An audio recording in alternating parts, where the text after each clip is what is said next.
मंगलकारी, अनुपम अभिनव जन मनहारी।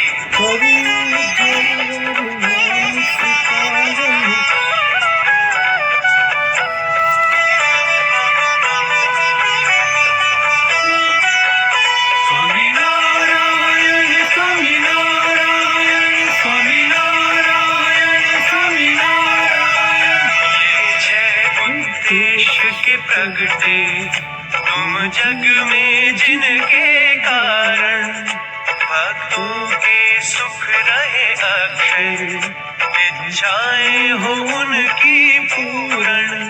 जो असुर अधर्म से पीड़ित, उस धर्म भक्ति का रक्षण। धर्म और भक्ति किसे कहते, यह जाने जन साधारण। सर्वोपरि ज्ञान उपासना, इनका हो भूमि पर स्थापन। अवतार भक्तों का, उपदेश से मन परिवर्तन। उन्हें अक्षरधाम में लाना, सिखला कर निज आराधन। मिट चला जो धर्म एकात्मिक, उसको फिर देना जीवन। करना विनाश दुष्टों का, और संतों का प्रतिपालन। पहले मुमुक्षु और उनके संपर्क में थे जो प्रियजन, उन्हें अक्षरधाम दिलाना, करके सद्ज्ञान का वर्षन। स्वामी नारायण हुए नर देहधारी, कभी अगणित जीवों की सुधारी। शत अभिवादन श्रद्धा वंदन, सर्वोपरि श्री स्वामी नारायण। स्वामी नारायण, स्वामी नारायण, स्वामी नारायण, स्वामी नारायण। सर्वावतारी मंगलकारी, अनुपम अभिनव जन मनहारी।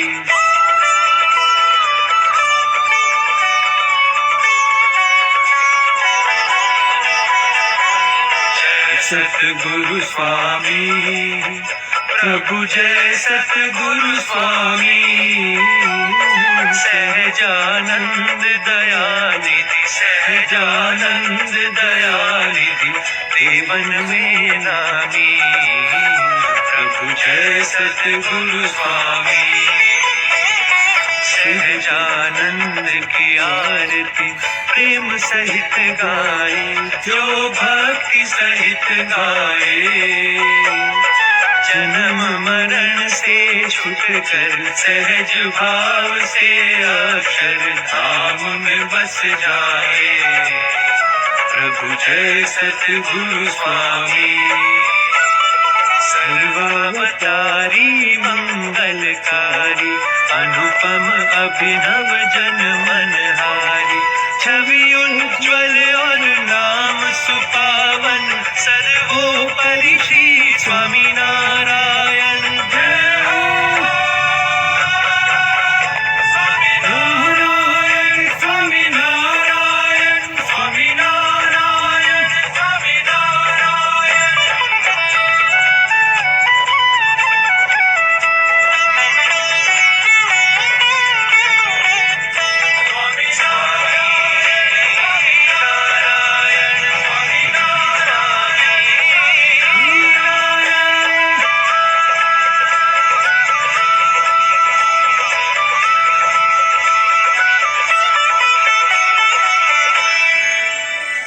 जय स्वामीनारायण प्रभु, जय स्वामीनारायण।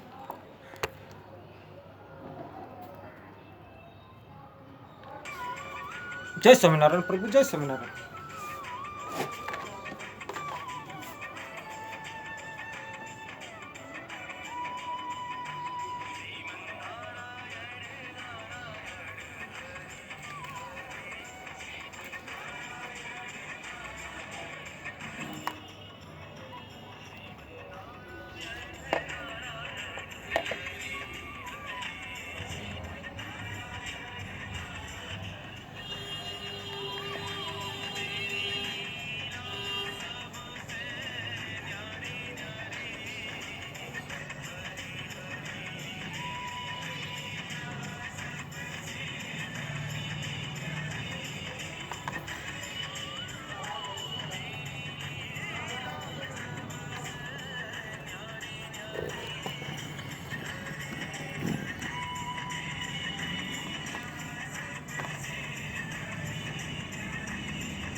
तो भगवान शिव जी कहते हैं कि सुंदरी, अब तुम 10वें अध्याय के महात्म्य की परम पावन कथा सुनो, जो स्वर्ग रूपी दुर्गे में जाने के लिए सुंदर सोपान और प्रभाव की चरम सीमा है।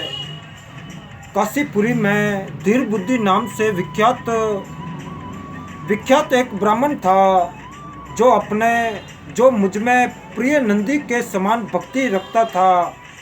वह पावन कीर्ति के अर्जन में तत्पर रहने वाला, शांति चित्त और हिंसा कठोरता एवं दुस्साहस से दूर रहने वाला था। जितेंद्रिय होने के कारण वह निर्वृत्ति मार्ग में ही स्थित रहता था। उसने वेद रूपी समुद्र का पार पाल लिया था। वह संपूर्ण शास्त्रों के तात्पर्य का ज्ञाता था। उसका चित्त सदा मेरे ध्यान में संलग्न रहता था। वह मन को अंतरात्मा में लगाकर सदा आत्म तत्व का साक्षात्कार किया करता था। अंत जब वह चलने लगता तब मैं प्रेमवश उसके पीछे दौड़ कर उसे हाथ का सहारा देता रहता। ये देखकर मेरे पार्षद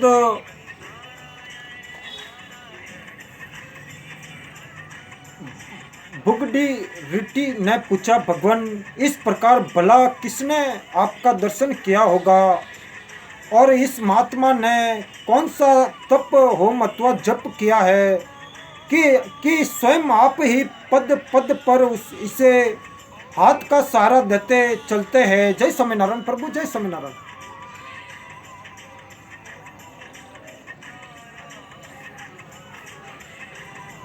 तो बुडकी रिट्टी का ये प्रश्न सुनकर मैंने इस प्रकार उत्तर देना आरंभ किया कि एक समय की बात है, कैलाश पर्वत के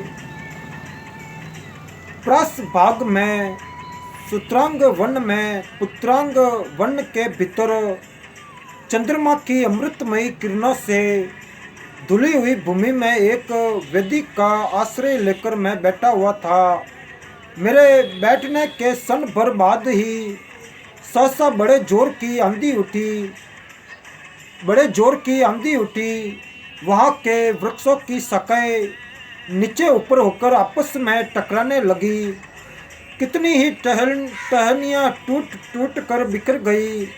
पर्वत की अविचल छाया भी हिलने लगी। इसके बाद वहाँ महान भयंकर शब्द हुआ, जिससे पर्वत की कंदरें प्रतिध्वनित हो उठी। तदंतर आकाश से कोई विशाल पक्षी उतरा, जिसकी क्रांति काले मेघ के समान थी, और वह कजल की राशि अंधकार के समूह अथवा पंख कटे हुए काले पर्वत सा जान पड़ता था। पैरों से पृथ्वी का सहारा लेकर उस पक्षी ने मुझे प्रणाम किया और एक सुंदर नवीन कमल मेरे चरणों में रखकर स्पष्ट वाणी में स्तुति करनी आरंभ की कि पक्षी बोला, जय स्वामीनारायण प्रभु, जय स्वामीनारायण। पक्षी बोला कि देव आपकी जय हो। आप चिदानंदमयी सदा के सागर तथा जगत के पालक है।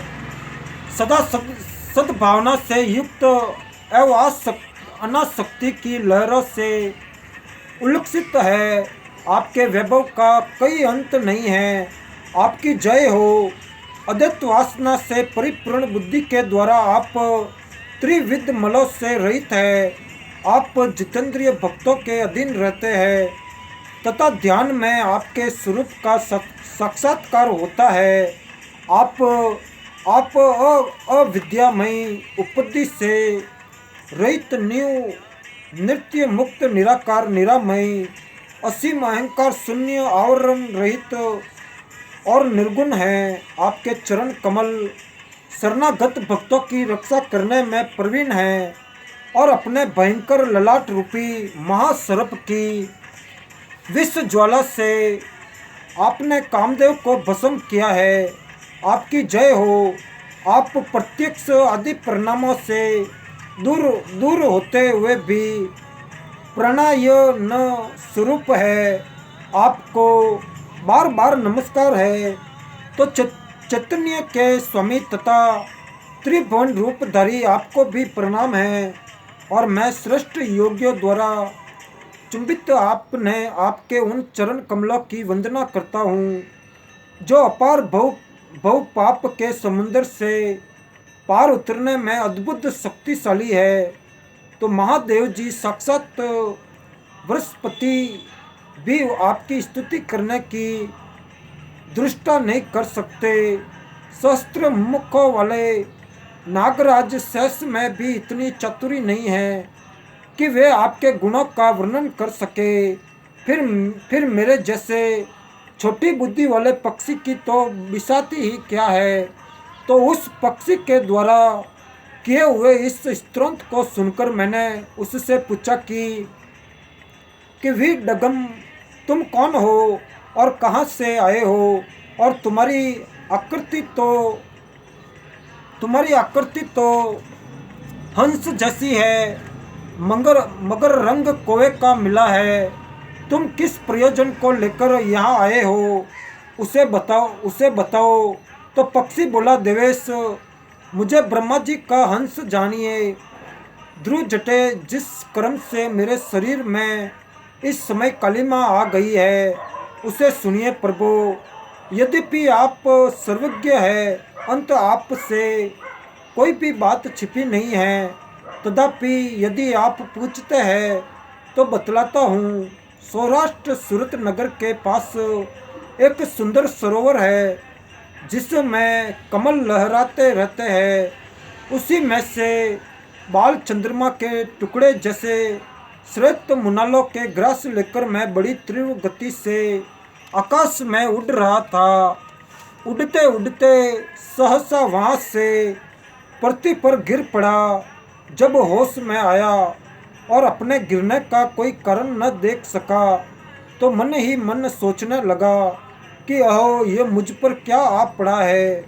आज मेरा पतन कैसे हो गया और पके हुए कपूर के समान मेरे श्वेत शरीर में ये कालिमा कैसे आ गई। इस प्रकार विस्मित होकर मैं अभी विचार ही कर रहा था कि उस पोखरे के कमलों से मुझे ऐसी वाणी सुनाई दी, हंस उठो, मैं तुम्हारे गिरने और काले होने का कारण बताती हूँ। तब मैं उठकर सरोवर के बीच में गया और वहाँ 5 कमलों से युक्त एक सुंदर कमलनी को देखा। उसको प्रणाम करके मैंने प्रदक्षिणा की और अपने पतन का सारा कारण पूछा। तो कमलनी बोली कि कल हंस, तुम आकाश मार्ग से मुझे लांग कर गए हो। उसी पातक के परिणाम वश तुम्हें पृथ्वी पर गिरना पड़ा है तथा उसी के कारण तुम्हारे शरीर में कालिमा दिखाई देती है। तुम्हें गिरा देख मेरे हृदय में दया भर आई और जब मैं इस मध्यम कलम के द्वारा बोलने लगी हूँ, उस समय मेरे मुख से निकली हुई सुगंध को सूंघ कर 60,000 भौरे स्वर्ग लोक को प्राप्त हो गए हैं पक्षीराज। जिस कारण मुझ में इतना वैभव, ऐसा प्रभाव आया है, उसे बतलाती हूँ, सुनो। इस जन्म से पहले और तीसरे जन्म में मैं इस पृथ्वी पर एक ब्राह्मण की कन्या के रूप में उत्पन्न हुई। जय स्वामीनारायण प्रभु, जय स्वामीनारायण।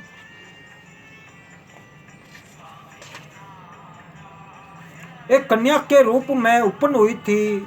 उस समय मेरा नाम सरोज वंदना था और मैं गुरुजनों की सेवा करती हुई सदा एकमात्र पतिव्रत के पालन में तत्पर रहती थी। एक दिन की बात है, मैं एक मैना को पढ़ा रही थी। इससे पति सेवा में कुछ विलंब हो गया। इससे पति देवता कुपित हो गए और उन्होंने श्राप दिया कि पापिनी तू मैना हो जा। मरने के बाद यद्यपि मैं मैना ही हुई, और तथापि पतिव्रत्य के प्रसाद से मुनियों के ही घर में मुझे आश्रय मिला। किसी मुनि कन्या ने मेरा पालन पोषण किया, और मैं जिनके घर में थी वे ब्राह्मण प्रतिदिन प्राप्त काल विभूति योग्य नाम से प्रसिद्ध गीता जी के 10वें अध्याय का पाठ करते थे, और मैं उस पापहारी अध्याय को सुना करती थी।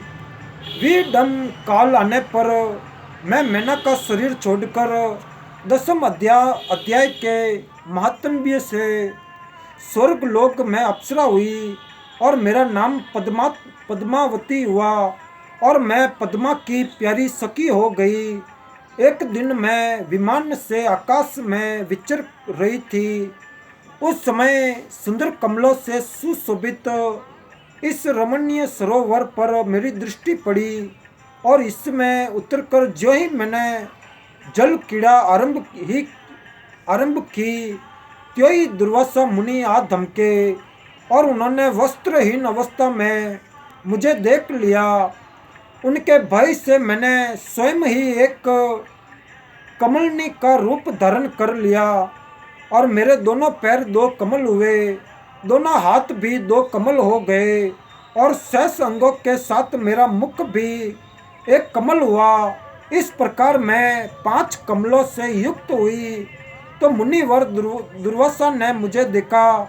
उनके नेत्र क्रोधाग्नि से जल रहे थे। वे बोले, पापिनी, तू इसी रूप में 100 वर्षों तक पड़ी रह। ये साप देकर वे क्षण भर में अंतर्ध्यान हो गए, और कमलनी होने पर भी विभूति योग्य अध्याय के मातम्य से मेरी वाणी लुप्त नहीं हुई है। मुझे लागने मात्र के अपराध से तुम पृथ्वी पर गिरे हो, तो पक्षी राज यहाँ खड़े हुए, और तुम्हारे सामने ही आज मेरे श्राप की निवृत्ति हो रही है, क्योंकि आज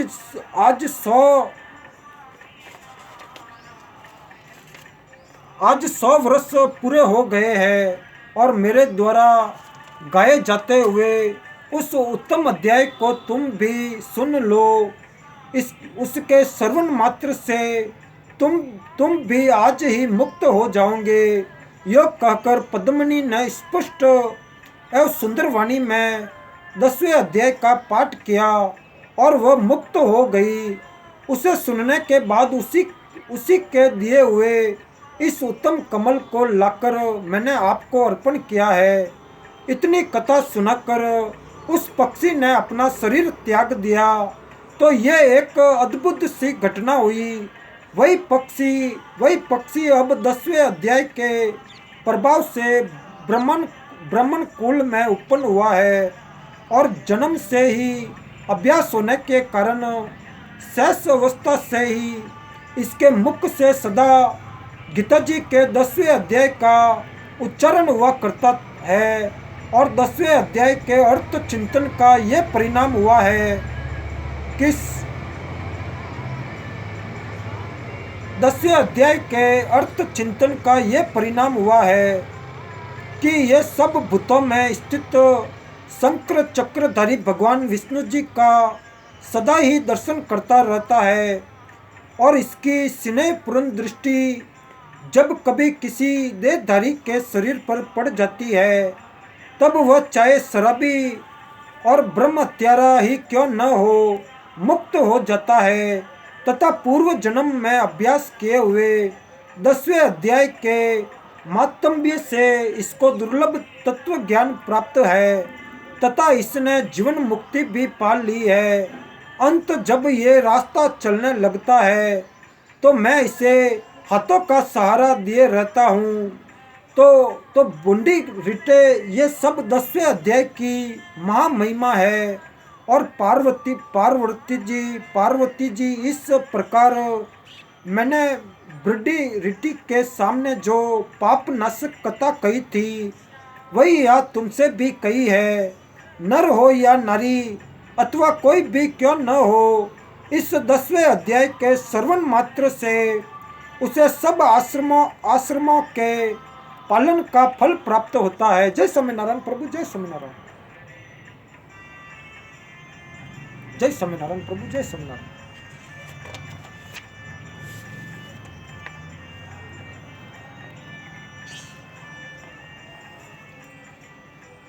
तो भगवान श्री कृष्ण चंद्र जी बोले कि हे महाभाव, फिर भी मेरे परम रहस्य और प्रभाव वयुक्त वचन श्रवण कर, जो कि मैं तुझे अतिशय प्रेम रखने वाले के लिए हित की इच्छा से कहूँगा।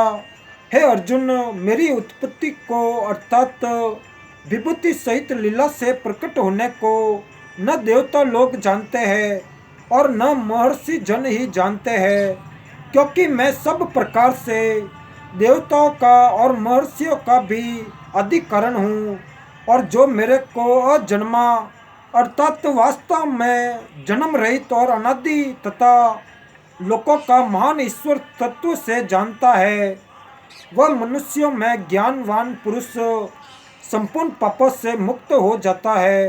हे अर्जुन, निश्चय करने की शक्ति एवं तत्व ज्ञान और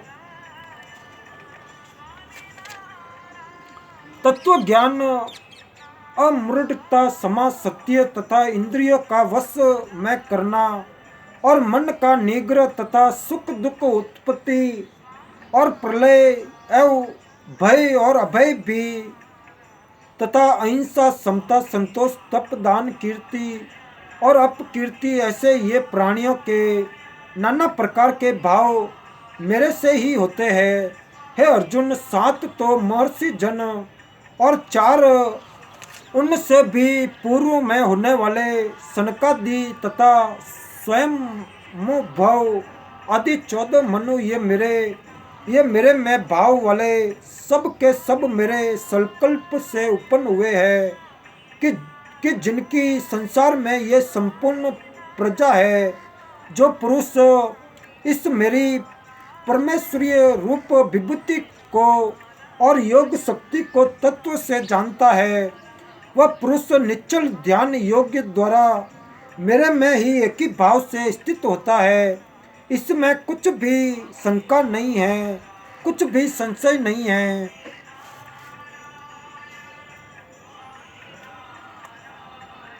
तो मैं वासुदेव ही संपूर्ण जगत की उत्पत्ति का कारण हूँ, और मेरे से ही सब जगत चेष्टा करता है।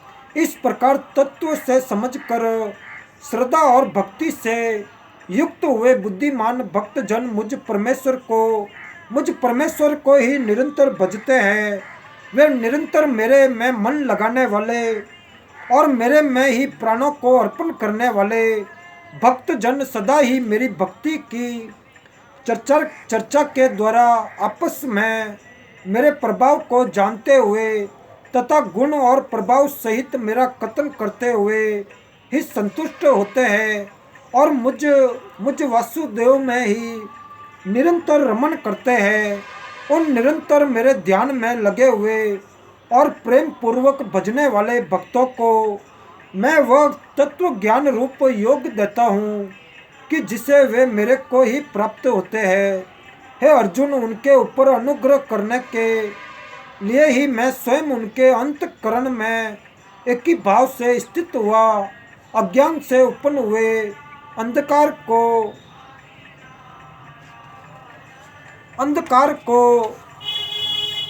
को प्रकाशमयी तत्व ज्ञान रूप दीपक द्वारा नष्ट करता हूँ।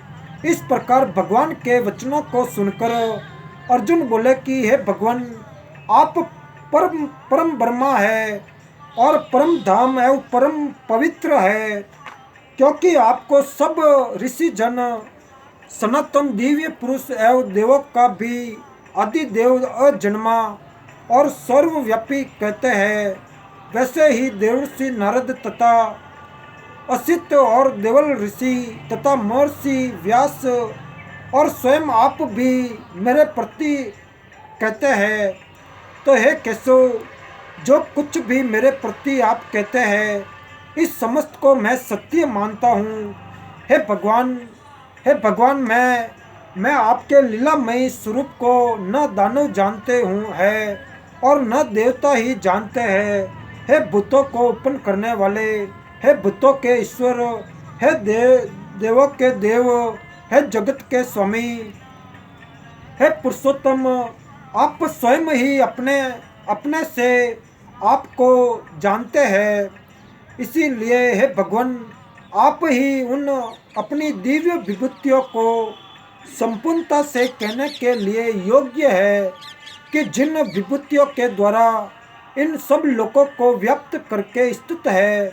हे योगेश्वर, मैं किस प्रकार निरंतर चिंतन करता हुआ आपको जानूं, और हे भगवान, आप किन किन भावों में मेरे द्वारा चिंतन करने योग्य है।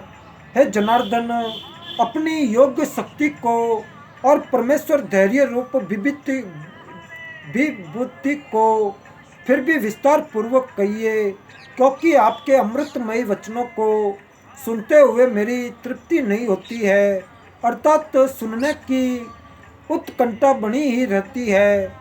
इस प्रकार अर्जुन के पूछने पर श्री कृष्ण भगवान बोले कि हे कुरुश्रेष्ठ, अब मैं तेरे लिए अपनी दिव्य विभूतियों को प्रधानता से कहूँगा, क्योंकि मेरे विस्तार का अंत नहीं है।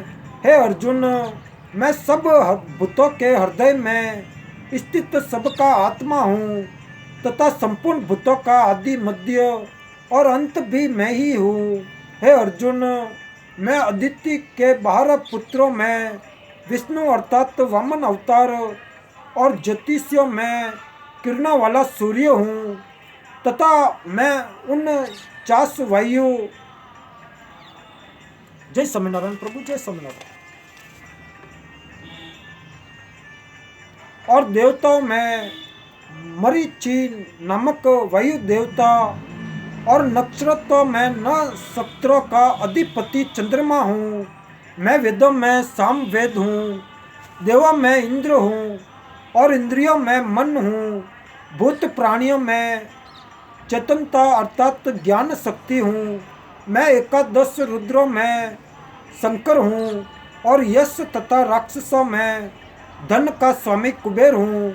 और मैं 8 वसुओं में अग्नि हूँ तथा शिखर वाले पर्वतों में सुमेरु पर्वत हूँ। पुरोहितों में मुख्य अर्थात देवताओं का पुरोहित बृहस्पति मेरे को जान तथा हे पार्थ, मैं सेनापतियों में स्वामी कार्तिक और जलाशयों में समुद्र हूँ। हे अर्जुन, मैं महर्षियों में भृगु और वचनों में एक अक्षर अर्थात ओमकार हूँ तथा सब प्रकार के यज्ञों में जप यज्ञ और स्थिर रहने वालों में हिमालय पहाड़ हूँ। सब वृक्षों में पीपल का वृक्ष और देव ऋषियों में नारद मुनि तथा गंधर्वों में चित्ररथ और सिद्धों में कपिल मुनि हूँ। हे अर्जुन, तू घोड़ों में अमृत से उत्पन्न होने वाला उच्च श्रव नामक घोड़ा और हाथियों में ऐरावत नामक हाथी तथा मनुष्यों में राजा मेरे को ही जान। हे अर्जुन, मैं शास्त्रों में व्रज और गौ में कामधेनु हूँ और शास्त्रों रक्त रीति से संतान की उत्पत्ति का हेतु कामदेव हूँ। सर्पों में सर्पराज वासुकी हूँ।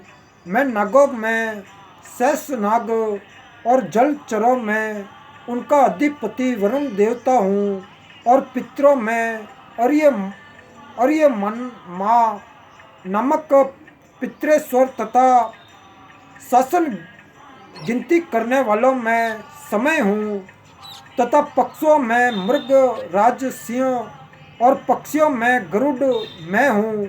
मैं पवित्र करने वालों में वायु और शास्त्रधारियों में राम हूँ तथा मछलियों में मगरमच्छ हूँ और नदियों में श्री भागीरथी गंगा हूँ।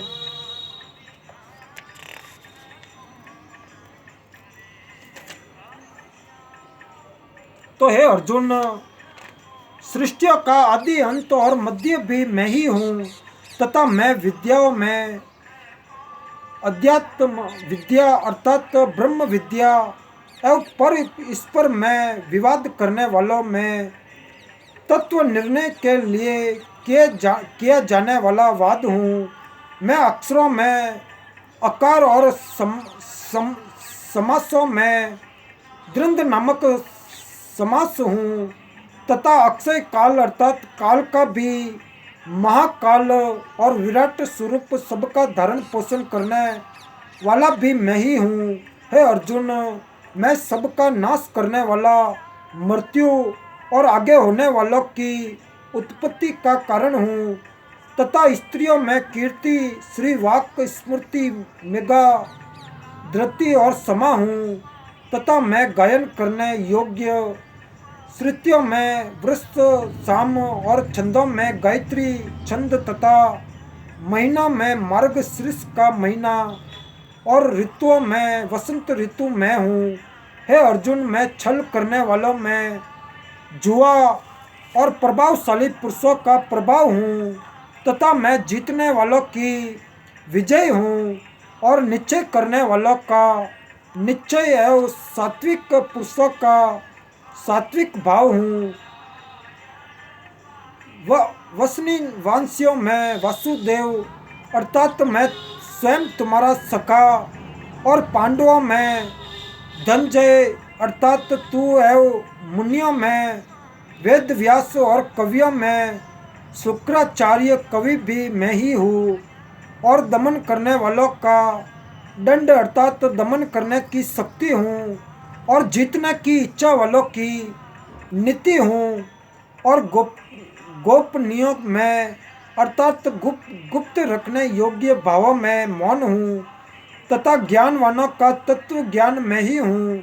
और हे अर्जुन, जो सब भूतों की उत्पत्ति का कारण है वह भी मैं ही हूँ, क्योंकि ऐसा वह चर और अचर कोई भी भूत नहीं है कि जो मेरे से रहित हुए, इसीलिए सब कुछ मेरा ही स्वरूप है।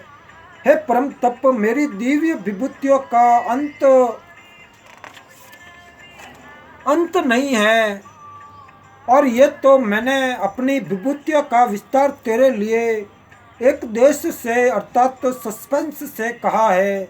इसीलिए है अर्जुन, जो भी विभूति युक्त अर्थात ऐश्वर्य युक्त एक एवं क्रांति युक्त और शक्ति युक्त वस्तु है, उसको तू मेरे तेज के अंश से ही उत्पन्न हुए जान।